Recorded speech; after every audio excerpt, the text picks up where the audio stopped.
Assalamu alaikum. My name is Mahnoor Aslam and my presentation topic is physical layer and Ethernet. And this topic is presented by three students, Mahnoor 304, Mahnoor 320 and Shumaiza 331. जी, तो हमारा topic है physical layer. तो physical layer में अब देख लेते हैं, according to OSI model जो फ़िज़िकल लेयर होता है ना, वो बिल्कुल लास्ट लेयर होती है। आप ऐसे भी कह सकते हैं कि ये नीचे से फर्स्ट लेयर है। ठीक है, हम इसको दूसरे तरीके से भी देख सकते हैं कि फिजिकल लेयर का मतलब कि जो सेंडर है ना, ये उसकी लास्ट लेयर होगी, लेकिन जो रिसीवर है ना, उसकी ये पहली लेयर होगी जो फंक्शनैलिटी यूज़ करेगी। तो जो सेंडर की लास्ट होगी और रिसीवर की फर्स्ट लेयर होगी, वो फिज़िकल लेयर होगी। जो फिज़िकल लेयर है ना, वो फंक्शनैलिटी को प्रोवाइड करता है, मतलब कि डाटा लिंक लेयर। ठीक है, डाटा लिंक लेयर की को फंक्शनैलिटी प्रोवाइड करा। अब डाटा लिंक लेयर में क्या होता है, इसमें हम देखते हैं कि इसमें फ्रेम्स होते हैं, और फ्रेम्स क्या होता है, वो बिट्स होते हैं इसमें। तो फिज़िकल लेयर, जब अब डाटा लिंक लेयर के बाद आती है हमारी फ़िज़िकल लेयर, तो अब फिज़िकल लेयर के पास सारे बिट्स आ गई। अब फिज़िकल लेयर ने इन सारी बिट्स को सेंड करना है। अब कैसे सेंड करना है वो देखना है हमने, कि ट्रांसमिशन मीडिया का यूज़ करना है, कि आपका ट्रांसमिशन मीडिया गाइडेड होगा या अनगाइडेड होगा। मतलब आपका ट्रांसमिशन मीडिया जो है वो वायर्ड होगा या वायरलेस होगा, ये सब जो है ना, ये फिज़िकल मीडिया डिसाइड करता है। और मतलब कि यही है कि जो सेंटर, इन शॉर्ट सेंटर वाली जो साइड होगी, मतलब जो सेंडर है उसकी लास्ट होगा फिज़िकल लेयर, फंक्शनैलिटी करेगा, यूज़ करेगा अपनी, और जो रिसीवर साइड है उसका सबसे पहले फिज़िकल लेयर आएगी, वो अपनी फंक्शनैलिटी को यूज़ करेगा। अब हम देख लेते हैं, फर्स्ट पॉइंट क्या लिखा हुआ है, the lowest layer of OSI reference model is the physical layer. जो सबसे एंड वाली लेयर होगी OSI मॉडल की, वो फिज़िकल लेयर है। It is responsible for the actual physical connection between the devices. जो फिजिकल लेयर होती है ना, ये फिजिकली कनेक्ट करता है डिवाइसेस को, ये फिजिकल कनेक्शन करता है between the devices. The physical layer contain information in the form of bits. Obviously बात है, जब हमारे पास अब फिजिकल लेयर से पहले कौन सी लेयर आती है, डाटा लिंक लेयर, उसमें फ्रेम्स होते हैं, और फिर फ्रेम्स में क्या होता है, बिट्स होती हैं, जिसकी वजह से फिजिकल लेयर के पास जो डाटा है ना, वो बिट्स की फॉर्म में होगा। उसके बाद it is responsible for transmitting individual bits from one two the next. अब ये ट्रांसमिट करता है बिट्स को एक नोड से नेक्स्ट की तरफ, मतलब वन बाय वन करेगा। When receiving data, this layer will get the signal received and convert into zeros and ones and send them to the data link layer, which will put the frame back together. अब ये जब data receive करेगा, तो this layer will get the signal, तो इसके पास signal आएंगे, वो उनको रिसीव करेगा, फिर उनको ज़ीरो और वंस में कन्वर्ट कर देगा, फिर वो डाटा लिंक लेयर को सेंड करेगा, क्योंकि जो डाटा लिंक लेयर उसमें फ्रेम्स है, और वो सिर्फ बिट्स की फॉर्म में ही अपने पास डाटा रखता है। अब आगे है इसके फंक्शंस ऑफ फिज़िकल लेयर। अब फिज़िकल लेयर के जो फंक्शंस है वो देख लेते हैं। The three fundamental functions are data encoding, signalling and the physical components. अब डाटा इनकोडिंग में क्या है, methods of converting a stream of data bits into predefined codes. अब इनकोडिंग में जो होता है ना, वो इनकोडिंग डिपेंड करती है आपके डाटा पे, कि मतलब आपका डाटा किस टाइप का है। जनरली अगर हम बात करें ना, तो हमारा लैपटॉप जो है या कंप्यूटर है ना, वो डिजिटल डाटा पे काम करता है, मतलब वो डिजिटल फॉर्म में होता है, डिस्क्रीट फॉर्म में होता है। तो हमने देखना है कि हमने उस डिस्क्रीट फॉर्म में जो हमारा डाटा है, उसको हमने डिस्क्रीट फॉर्म में ही आगे सेंड करना है, या हम उसको एनालॉग में कन्वर्ट करके सेंड करेंगे। ये हमारा डाटा इनकोडिंग होती है। मतलब हमने जो इनकोडिंग है वो हमारी डाटा पे डिपेंड करती है। अब इसके बाद आ जाता है अगला पॉइंट है signalling. How bits are represented on the physical media, कि हमारे फिज़िकल मीडिया पे बिट्स कैसे रिप्रेजेंट करनी है।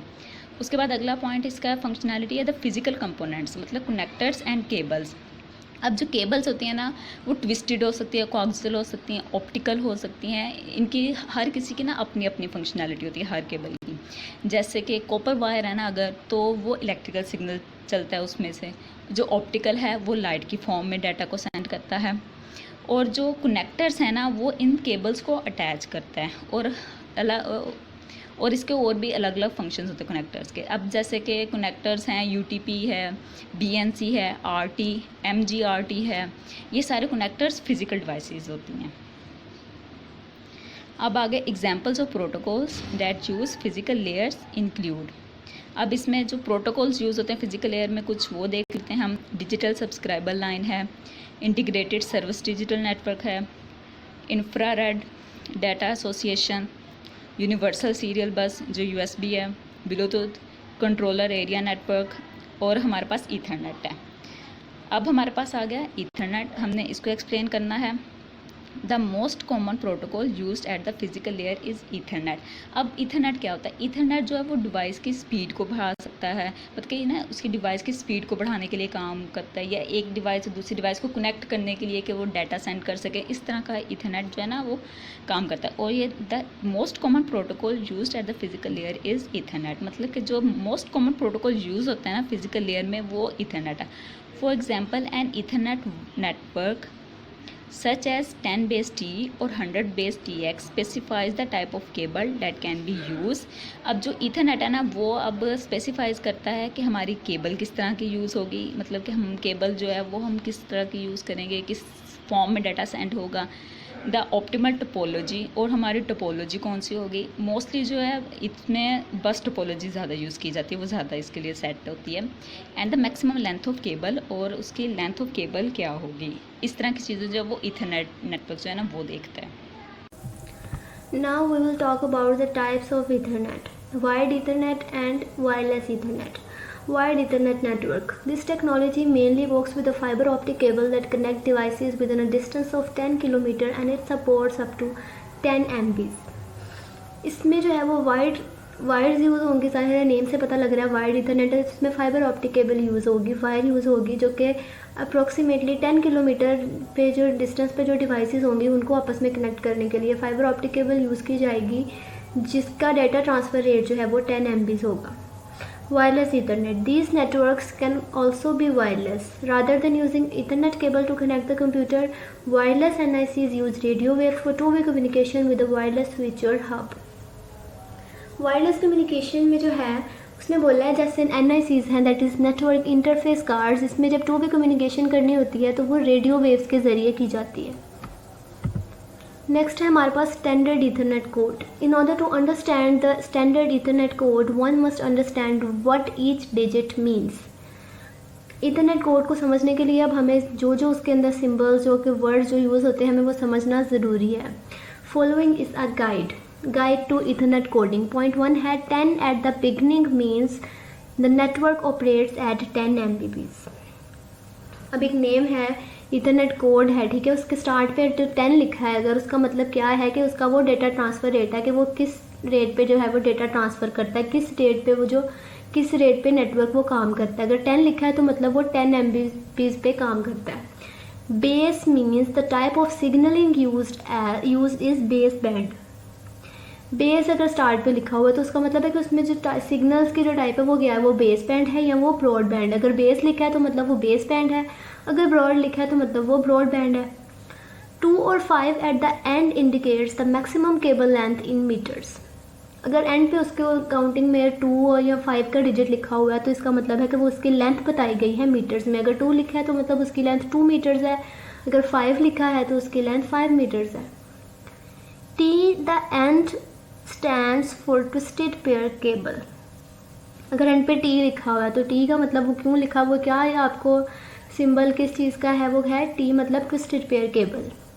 X eight the and stands for full duplex capable cable.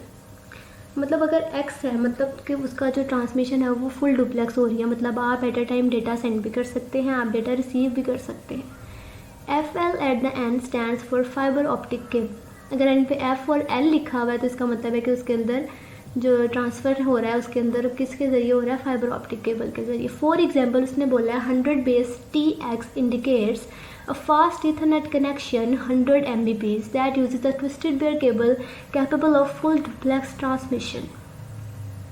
100 base x जो उसने लिखा है इसका मतलब क्या है, अगर 10 लिखा होता है यहाँ पे तो मतलब वो 10 MB के रेट के ऊपर डेटा जो है वो ट्रांसफ़र कर रहा है। मतलब यहाँ पे 100 लिखा है तो इसका मतलब है इसका डेटा ट्रांसफ़र रेट क्या है, 100 MB है, ठीक है। अगर बेस लिखा है तो मतलब ये बेस बैंड है, और अगर टी और एक्स जो है वो आपको पहले ही बता दिया, टी मतलब ट्विस्टेड पेयर केबल और एक्स जो है वो बता रहा है कि किस किस्म की ट्रांसमिशन हो रही है उसके अंदर, एक्स मतलब फुल डुप्लेक्स ट्रांसमिशन हो रही है।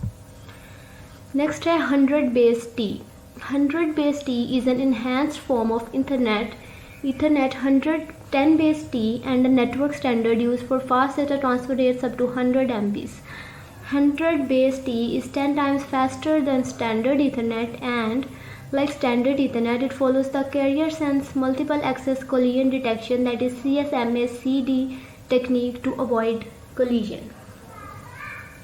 अब इसमें उसने बोला है कि पिछला हमने बात की 10 बेस की, ठीक है, ये है 100 बेस। ये भी एक नेटवर्क स्टैंडर्ड है जो कि क्या है, पिछले वाले से फास्टर है। कितने टाइम्स लिखा है इसमें, use for faster data transfer up to 100 MB। मतलब ये डेटा पहले वाला 10 MB की स्पीड पे डेटा ट्रांसफ़र करता था, ये 100 की स्पीड पे करता है। तो क्या मतलब है कि ये उससे ज़्यादा तेज़ है।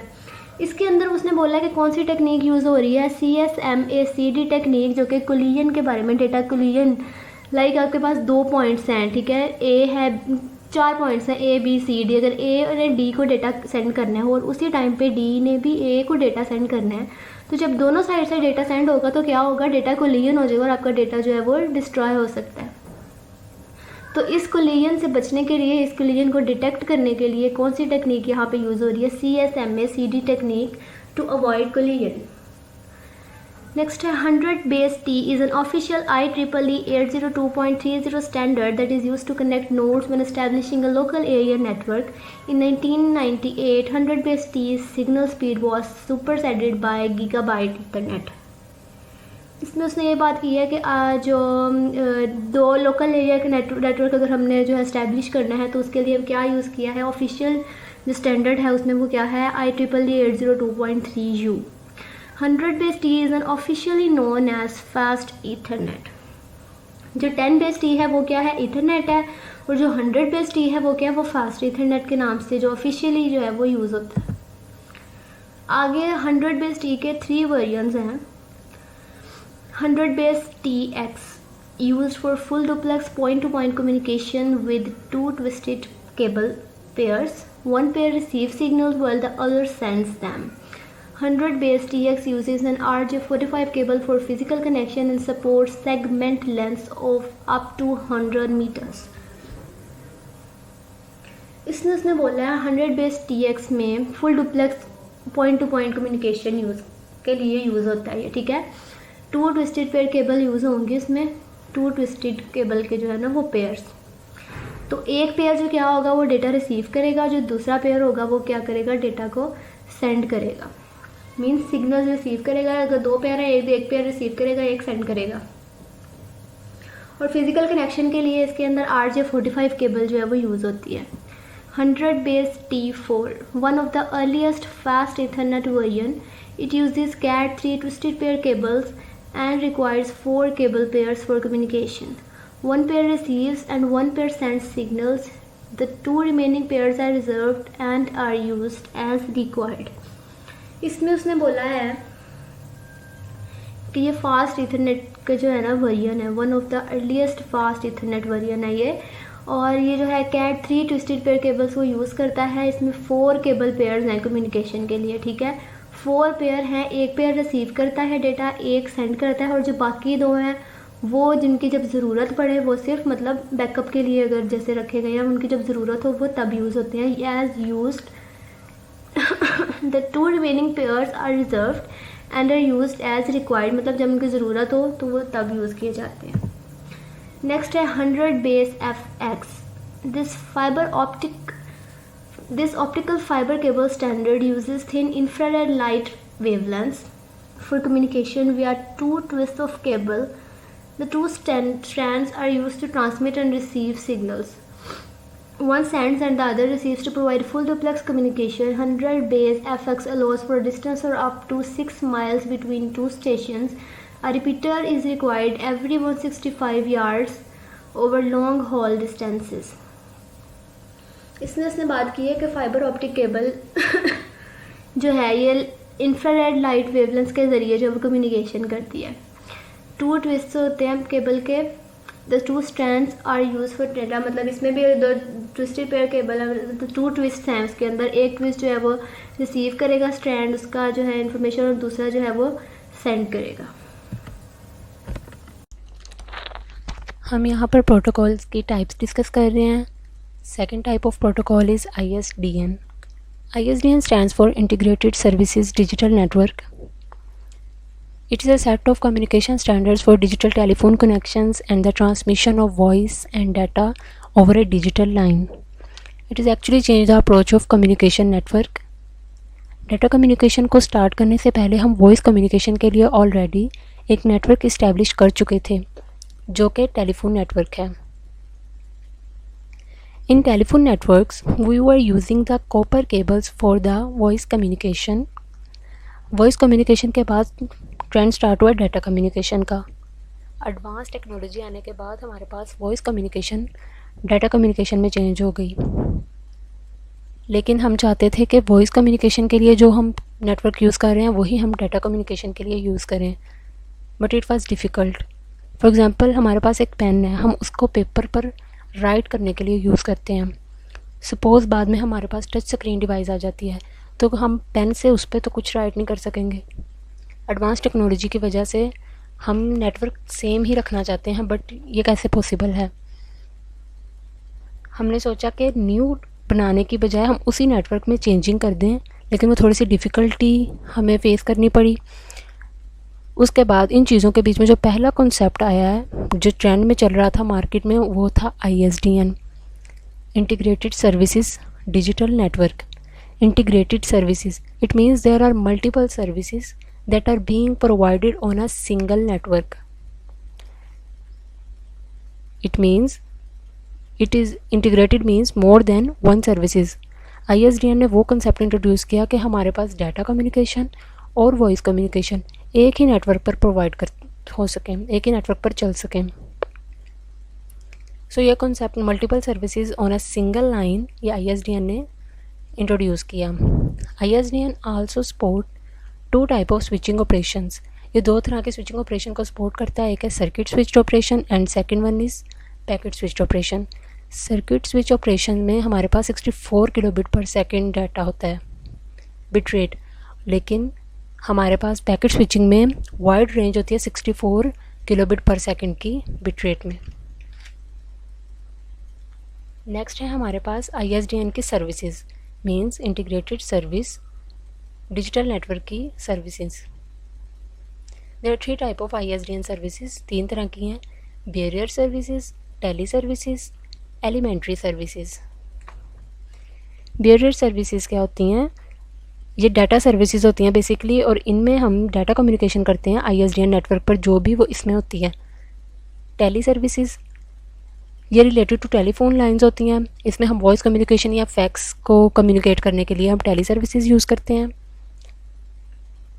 And next one is elementary services. Elementary services हमारे पास क्या होती हैं? Elementary services is a add on services. For example call waiting, call divergent. ये हमारे पास अपनी यूजेज को चेक करने के लिए या फिर हमारे प्लान की डिटेल को चेक करने के लिए यूज़ होती है. नेक्स्ट हमारे पास है third type of protocol which is RS-232. RS-232 इसका नेम हमारे पास अल्फ़ाबेट और नंबर्स को मिक्स करके बना हुआ है. RS बेसिकली क्या है? RS stands for recommended standard. It means RS-232 is recommended standard 232. It was developed by EIA. EIA stands for electronic industry association. इसका कॉन्सेप्ट बहुत पुराना है. जिस ज़माने में ये था तब बहुत पॉपुलर था, इसे बहुत लोग यूज़ करते थे. इसी वजह से ये आज भी कुछ ना कुछ एप्लीकेशन में यूज़ होता है बिकॉज ऑफ इस पॉपुलैरिटी. इसका नाम और इसका काम थोड़ा डिफरेंट है.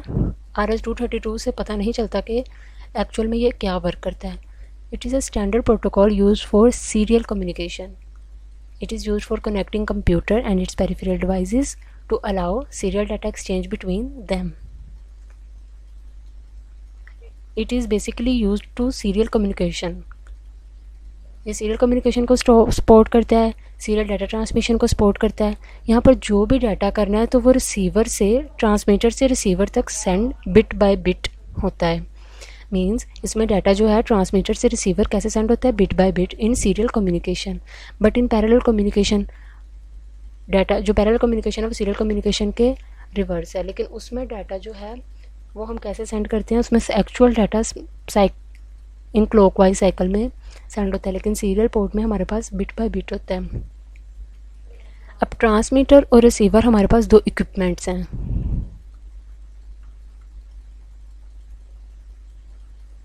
ट्रांसमीटर और रिसीवर हमारे पास दो इक्विपमेंट्स हैं। It is use to connect DTE और DCE. It was designed for data exchange between DTE, for example, data terminal equipment, for example PC, and DCE, data communication equipment, for example modem.